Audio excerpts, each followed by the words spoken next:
حسن صدیق صاحب، اس حوالے سے سب سے پہلے میرا آپ سے سوال یہ ہے کہ آپ یہ بتائیے کہ یہ معاملہ اگنائٹ کیسے ہوا؟ اچانک رمضان کا مہینہ، مقدس مہینہ، مسلمان جو ہیں وہ اپنی عبادتوں میں، قیام اللیل میں، 25ویں رات، یہ کیسے اگنائٹ ہوا معاملہ اچانک؟ بسم اللہ الرحمن الرحیم.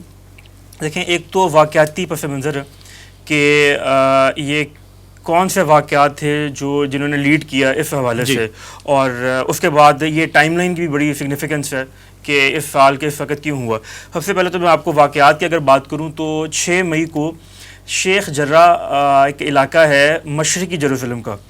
یہ بات ناظرین کو پتہ ہونی چاہیے کہ انٹرنیشنل لاز کے بھی مطابق جو مشرقی یروشلم ہے یہ فلسطین کا حصہ ہے، لیکن یہاں پر اسرائیل قابض ہے. یعنی یو این کے مطابق بھی اسرائیل یہاں پر قابض فورس ہے، اور وہ وقتاً فوقتاً اس فلسطینی فیملیز کو یہاں سے نکالتے رہتے ہیں.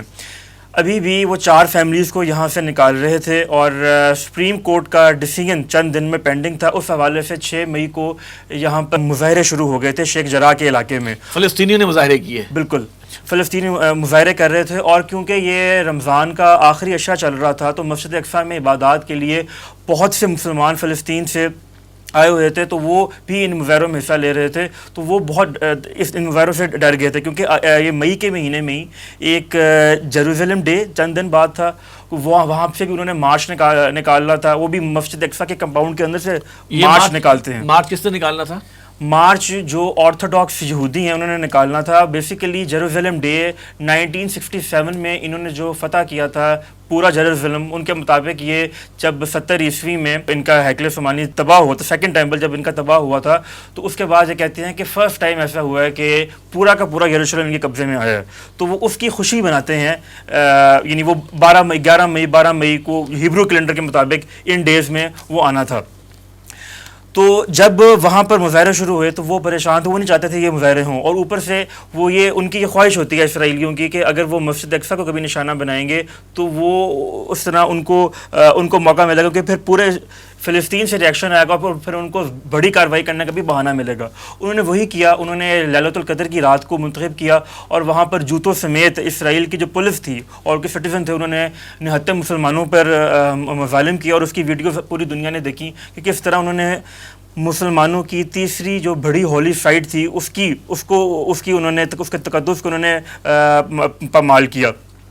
اس کے ریئیکشن میں پھر ظاہر ہے، کیونکہ غزہ ایک واحد علاقہ ہے جہاں پر حماس کی حکومت ہے، تو ان کا ریئیکشن آیا، اور نیچرلی ریئیکشن وہاں سے بھی آیا، اور وربلی ریئیکشن پوری دنیا سے آیا، کیونکہ وہ لیلۃ القدر کی رات تھی، اور وہ اس دوران اس طرح فوٹیجز آئیں، اس میں ظاہر ہے عورتیں بچوں کو بھی نشانہ بنایا گیا. تو اس کے بعد پھر غزہ سے جب راکٹ حملے آئے، یعنی راکٹ بیچاروں نے کیا حملے کرنے تھے، تو اس کے بعد ریئیکشن میں انہوں نے پھر ان کو بہانہ مل گیا اور انہوں نے پھر ریئیکٹ کیا. اس میں یہ بات ہمارے ذہن میں ہونی چاہیے کہ انہوں نے کیا یہ واقعی کیا جو 6 مئی کو مظاہرے ہو رہے تھے یہ اس کی پاداش میں کیا گیا ہے، یہاں کی یہ پہلے سے پری پلاننگ ہے. دیکھیں، اس سال بہت سی چیزیں ہوئیں، بلکہ پچھلے سال سے شروع ہو گیا تھا ابراہیم اکارڈ کا معاملہ. اس میں انہوں نے بہت سی ایسے لوگ یا بہت سی ایسی جو طاقتیں تھیں جن کو وہ سمجھتے تھے نیوٹرلائز کرنا ضروری ہے، وہ بھی انہوں نے ان کو نیوٹرلائز کر لیا ہوتا. ان کو اور باقی بھی خطرات ان کو کہیں سے نظر نہیں آ رہے تھے، تو وہ چاہ رہے تھے کہ وہ آپ کو پتہ ہے کہ 2014 میں بھی، 2012 میں بھی، 2008 میں بھی، اور اس سے پہلے بھی، اور اس کے بعد چند سال پہلے بھی وہ غزہ کو ایک دفعہ اس طرح کی ہٹ دیتے ہیں، کیونکہ وہیں سے ان کو تھوڑی سی فیس کرنی پڑتی ہے ریٹیلیشن، کہ وہ کوئی نہ کوئی کارروائی کرتے ہیں.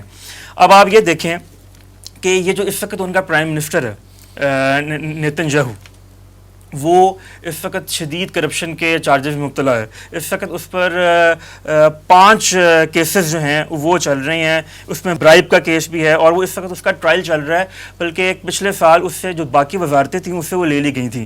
کہنے کا میرا مقصد یہ ہے کہ وہ اس وقت وہ بندہ ہے بہت پولیٹیکلی بہت ویک ہے. پچھلے 2-3 سال میں بلکہ وہاں پر 3-4 الیکشنز بھی ہو چکے ہیں، اور وہاں پر کوئی ایک پارٹی حکومت بنانے میں کامیاب نہیں رہ رہی، اور وہاں پہ اس طرح سے پولیٹیکل انسٹیبلٹی ہے. ایسے موقع پہ ایک ایسا پرائم منسٹر جس پر بہت سارے کرپشن چارجز بھی ہیں، اور آپ کو پتہ ہے کہ یہ ویسٹ کی بھی اور یہ جو صہیونی طاقتیں ان کی بھی خواہش رہی ہے کہ جس بندے سے جتنا کام لینا ہوتا ہے جتنا بڑا کام لینا ہوتا ہے وہاں پر کوئی ایسا بندہ وہ تعینات کرتے ہیں جس کی جو باغ ہے وہ ان کے ہاتھ میں ہو اور وہ اس سے کوئی بھی کام لے سکیں. جیسا کہ میں نے ابھی آپ کو ذکر کیا تھا کہ ابراہیم اکارڈ ہوا, تو اس سلسلے میں ظاہر ہے ان کے جو 2 میجر پلانز ہیں, ایک گریٹر اسرائیل کا اور ایک مسجد اقصیٰ کو شہید کرنے کے بعد ہیکل سلیمانی تعمیر کرنے کا, وہ اب اس کی طرف تیزی سے بڑھنا چاہتے ہیں. اور انہوں نے ایک ایسا بندہ وہاں پہ لگایا ہوا ہے جو انتہائی کرپٹ ہے اور وہ اپنے آپ کو بچانے کے لیے کسی بھی حد کو پار کرنے کو تیار ہے. اس کو آپ کا کہنے کا مقصد یہ ہے کہ اس کو یہ ایک موقع مل گیا ہے بالکل کہ میری ساری کی ساری جو نیگیٹیوٹی ہے وہ اس کی آڑ میں چھپ جائے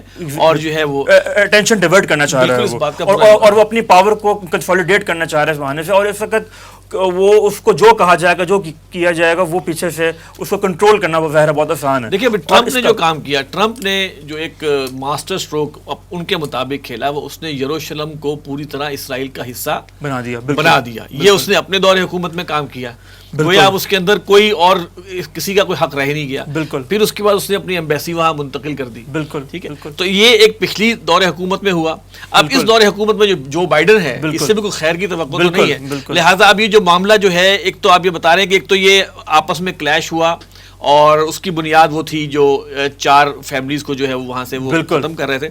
تو ڈیفینیٹلی یہ اس کا وہ فائدہ اٹھائیں گے اور اس میں ان کی وہی کوشش ہوگی کہ کسی طرح اور علاقہ وہ کور کر لیں.